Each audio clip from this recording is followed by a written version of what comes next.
আমার প্রিয় নবীজি হযরত জিবরাইলকে বলে, হে জিবরাইল, তোমার 600 নূরের ডানা, সেই নূরের ডানাগুলো খুলে খুলে আমাকে দেখাও।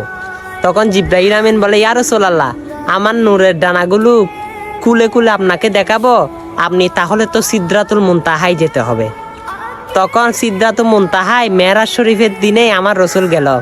তখন জিবরাইলকে বলে, হে জিবরিল, আজকে তো আমি সিদরাতুল মুনতাহায় আসছি, তোমার টানাগুলো এখন খুলে খুলে দেখাও।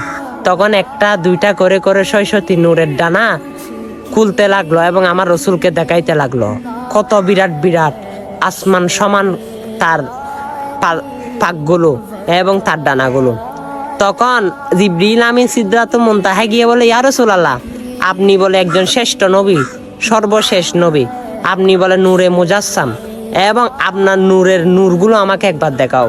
তখন আমার রসুল বলে, হে জিবরাইল, তোমার ডানা আমি দুনিয়াতে চাইছিলাম, তুমি বলছো সিদরাতুল মুনতাহায় পর্যন্ত আসতে, আমি সিদরাতুল মুনতাহায় এসেছি। তুমি যদি আমার নূরের নূর দেখতে চাও তাহলে তোমাকে আল্লাহর আরশ মোয়াল্লায় যেতে হবে। সুবহানাল্লাহ। তাহলে কি বুঝলেন? আমার প্রিয় নবীজি হচ্ছে শ্রেষ্ঠ, সেই নবীর চেয়েও আর কোনো নবী নাই। এই নবীর উম্মত হয়েছি। মুসা নবী পর্যন্ত কান্না করেছে, মুসা নবী পর্যন্ত বাহানা ধরেছে আমার রসুলের উম্মত হওয়ার জন্য। অবশ্যই আমরা যে এত ভাগ্যবান, সেই নবীর উম্মত হয়েছি। সেই নবীকে ভালোবাসাগুলো কেমনে প্রকাশ দেব, কেমনে ভালোবাসা দেব? অবশ্যই সেই নবীর সম্মানগুলো মানুষের কাছে উন্মোচন করব, মানুষের কাছে তুলে ধরবো। অবশ্যই ভালো লেগে থাকলে ভিডিওটা শেয়ার করে দিবেন। আমিন।